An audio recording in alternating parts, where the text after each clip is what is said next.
Hello, আসসালামু আলাইকুম guys. আজকে আমি দেখাবো শীতের সবজি দিয়ে নুডলস রান্না। মশলার প্যাকেটগুলো এক এক করে খুলে নিচ্ছি, ডিমগুলো ফেটে নিচ্ছি। দেখুন, একটা ডিমের কুসুম সাদা আর একটা ডিমের কুসুম হলুদ। আমার জীবনে এই ফার্স্ট এমন দেখেছি। ডিমটা ফেটে নিয়েছি। তারপরে একটা পাতিলের মধ্যে পানি দিয়ে দিলাম। পানিটা উতরানি আসার পরে একটু লবণ, তারপরে একটু তেল দিয়ে দিলাম। তারপরে নুডলসগুলো এক এক করে ছেড়ে দিচ্ছি। নুডলসটা সিদ্ধ হওয়ার পরে ছালনিতে ছেলে নিচ্ছি এবং একটু ঠান্ডা পানি দিয়ে দেব। একটা পাইপ্যান বসিয়ে দিলাম, পাইপ্যানের মধ্যে তেল দিয়ে দিলাম। তারপরে ফাটানো ডিমটা দিয়ে দিচ্ছি। এটার মধ্যে একটু লবণ, একটু মরিচের গুঁড়ো দিয়ে দিলাম। তারপর ডিমটা ভালোভাবে নেড়ে ঝুরা করে নেব। ঝুরা ডিমটা এবার একটা বাটির মধ্যে উঠিয়ে নিচ্ছি।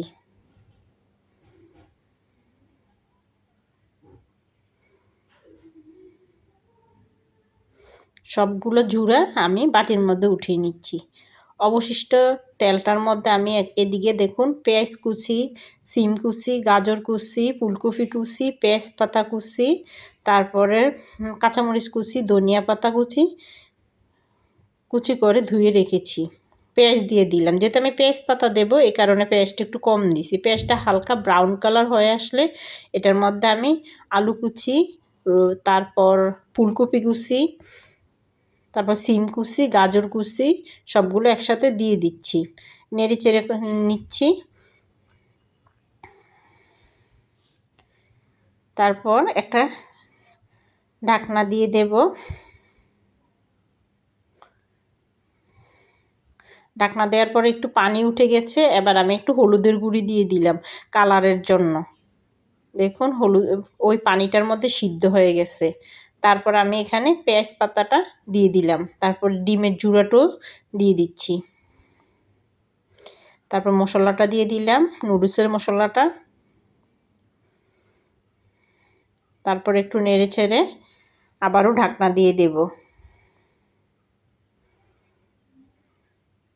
তারপর আমি একটু টমেটো পেস্ট দিয়ে দিলাম।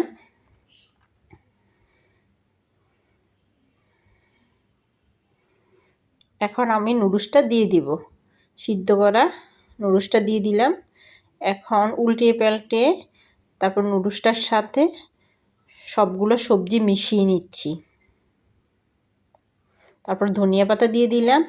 আমার এই ধনিয়া পাতাগুলো আমার নিজের গাছের, খুব ভালো লাগতেছে নিজের গাছের জিনিস দিয়ে রান্না করতে পেরেছি। আপনারা তো আমার বাগানটা দেখেছেন, আমার বাগানটা কেমন। আমি ওই বাগান থেকে ধনিয়া পাতা দিয়ে এখানে রান্না করেছি। খুব ভালো লাগছে নিজের গাছের ধনিয়া পাতা দিয়ে রান্না করতে পেরে। দেখুন নুডলসটা হয়ে গেছে। আপনারা কমেন্টের মধ্যে জানাবেন এইভাবে নুডলস রান্না করলে কেমন হয়। আর আমার পাশে থাকার জন্য সবাইকে ধন্যবাদ। এভাবে ঘরে আপনারা রান্না করবেন, খুব ভালো লাগতো যদি আপনাদের সবাইকে আমি এই নুডলসটা খাওয়াইতে পারতাম। আমার বাসার মধ্যে সবাই খাওয়ার পর অনেক প্রশংসা করছে। আল্লাহ হাফেজ।